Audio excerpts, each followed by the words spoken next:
It may seem incredible, but it is true. The world in which we live is a world of imagination. In fact, life itself is an activity of imagining. All that we behold, though it appears without, it is within, in our imagination, of which this world of mortality is but a shadow. Nothing appears or continues in being by a power of its own. Events happen because comparatively stable imaginal activities created them, and they continue in being only as long as they receive such support. Therefore, the secret of imagining is the greatest of all problems, to the solution of which everyone should aspire. For supreme power, supreme wisdom, and supreme joy lie in the solution of this great mystery. When man solves the mystery of imagining, he will have discovered the secret of causation, and that is, imagining creates reality. Divine imagining and human imagining are not two powers at all, but one. The valid distinction which exists between them lies not in the substance with which they operate, but in the degree of intensity of the operant power itself. Acting at high tension, an imaginal act is an immediate objective fact. Keyed low, an imaginal act is realized in a time process. Human history, with its forms of governments, its revolutions, its wars, and in fact the rise and fall of nations, could be written in terms of the imaginal activities of men and women. All imaginative men and women are forever casting forth enchantments, and all passive men and women who have no powerful, imaginative lives are continually passing under the spell of their power. If imagination is the only thing that acts or is in existing beings or men, as Blake believed, then we should never be certain that it was not some woman treading in the winepress who began that subtle change in men's minds, or that the passion, because of which the earth has been drenched in blood, did not begin in the imagination of some shepherd boy, lighting up his eye for a moment before it ran upon its way. The future is the imaginal activity of man in its creative march. Imagining is the creative power, not only of the poet, the artist, the actor, and orator, but of the scientist, the inventor, the merchant, and the artisan. Its abuse in unrestrained, unlovely image-making is obvious, but its abuse in undue repression breeds a sterility which robs a man of actual wealth of experience. Imagining novel solutions to ever more complex problems is far more noble than to restrain or kill out desire. Life is the continuing solution of a continuously synthetic problem. Imagining creates events. Our world, created out of men's imagining, comprise unnumbered warring beliefs. Therefore, there can never be a perfectly stable or static state. Today's events are bound to disturb our yesterday's established order. Imaginative men and women invariably unsettle a pre-existing peace of mind. Hold fast to your ideal in your imagination. Nothing can take it from you but your failure to persist in imagining the ideal realized. Imagine only such states that are of value or promise well. To attempt to change circumstances before we change our imaginal activity is to struggle against the very nature of things. There can be no outer change until there is first an imaginal change. Everything we do, unaccompanied by an imaginal change, is but futile readjustment of surfaces. Imagining the wish fulfilled brings about a union with that state, and during that union we behave in keeping with our imaginal change. This shows us that an imaginal change will result in a change of behavior. However, our ordinary imaginal alterations, as we pass from one state to another, are not transformations, because each of them is so rapidly succeeded by another in the reverse direction. But whenever one state grows so stable as to become our constant mood, our habitual attitude, then that habitual state defines our character and is a true transformation. Now let me call your attention to the design on the cover of this record. You will notice a man sitting on a park bench, imagining himself to be in a home. This is the secret of those who lie in bed awake while they dream things true. They know how to live in their own dream house until, in fact, they do. Man, through the medium of a controlled waking dream, can predetermine his future. That imaginal activity of living in the feeling of the wish fulfilled leads man across a bridge of incident to the fulfillment of the dream. If we live in the dream, thinking from it and not of it, then the creative power of imagining will answer our adventurous fancy, and the wish fulfilled will break in upon us and take us unawares. Man is all imagination. Therefore, man must be where he is in imagination, for his imagination is himself. To realize that imagination is not something tied to the senses or enclosed within the spatial boundary of the body is most important. Although man moves about in space by movement of his physical body, he need not be so restricted. He can move by a change in what he is aware of. However real the scene on which sight rests, man can gaze on one never before witnessed. He can always remove the mountain if it upsets his concept of what life ought to be. This ability to mentally move from things as they are to things as they ought to be is one of the most important discoveries that man can make. It reveals man as a center of imagining, with powers of intervention which enable him to alter the course of observed events, moving from success to success through a series of mental transformations of nature, of others, and himself.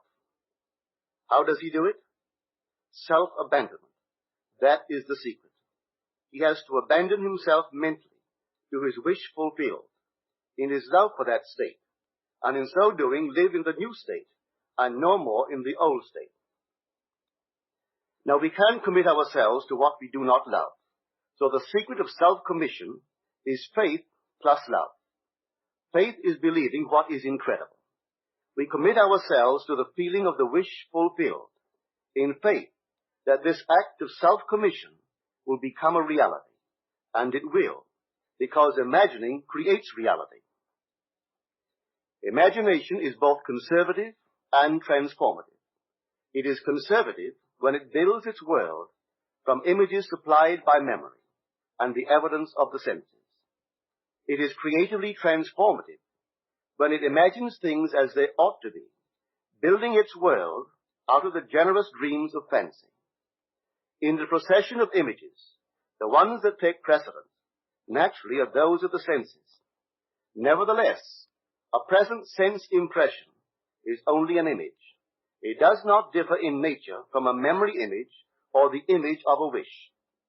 What makes a present sense impression so objectively real is the individual's imagination functioning in it and thinking from it, whereas in a memory image or a wish, the individual's imagination is not functioning in it and thinking from it, but is functioning out of it and thinking of it.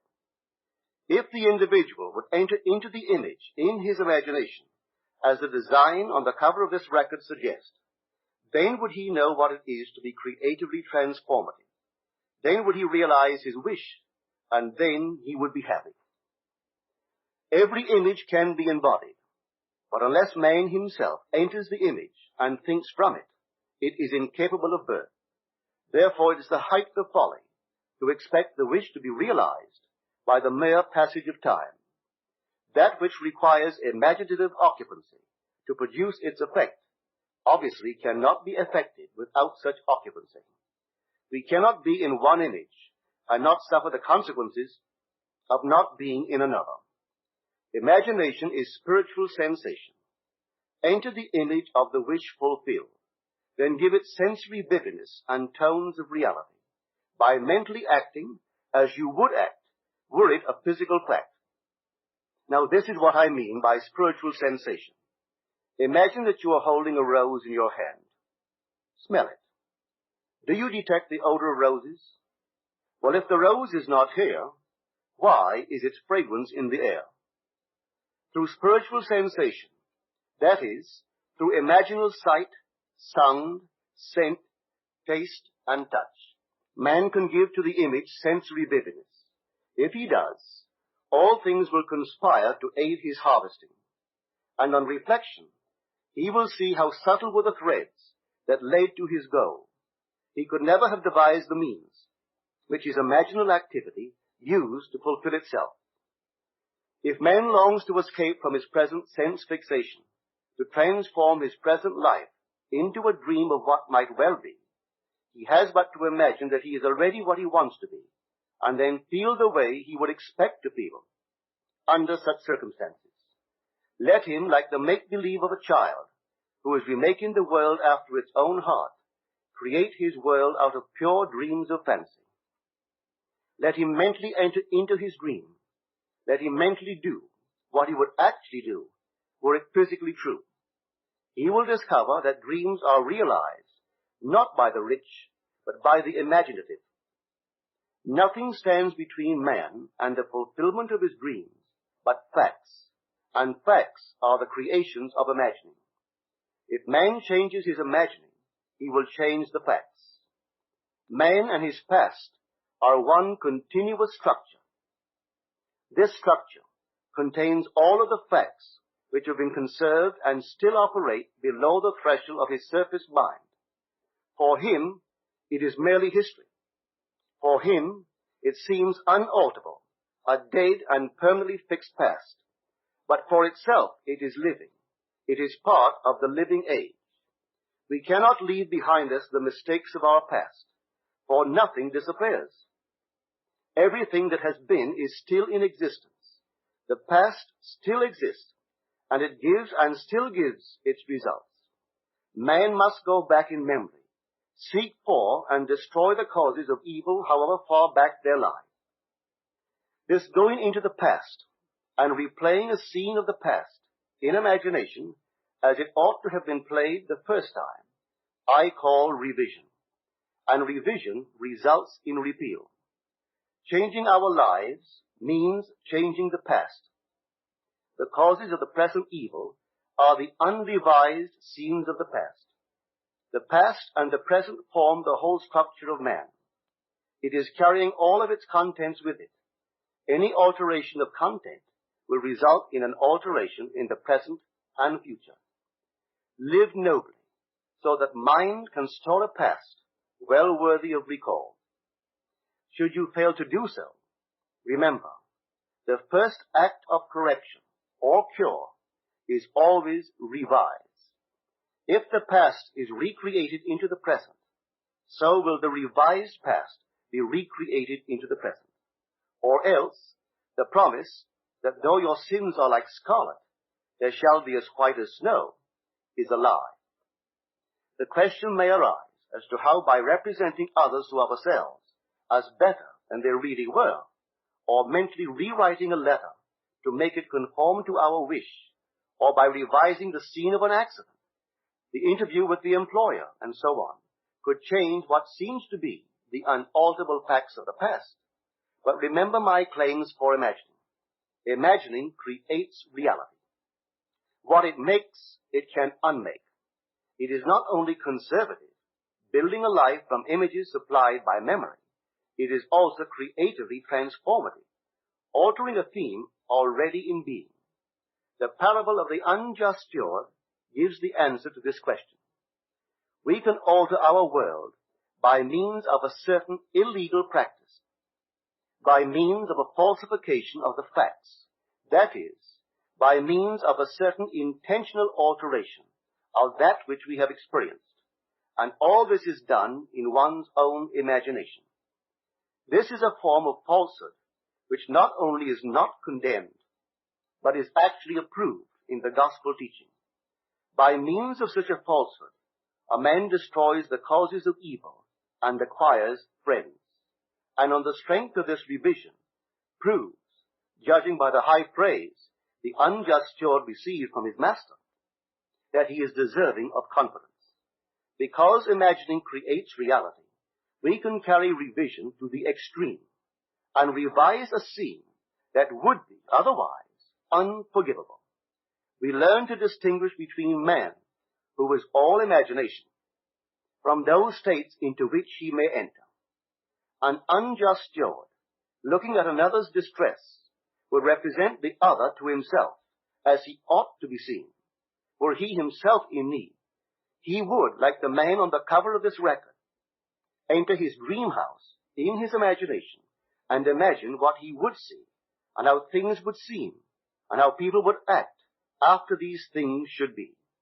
Then in this state, he would fall asleep, feeling the way he would expect to feel under such circumstances.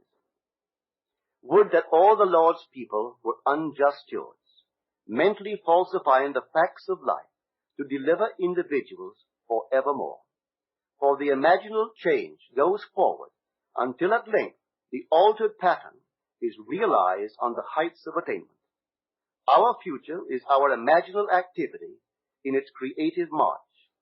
Imagine better than the best you know.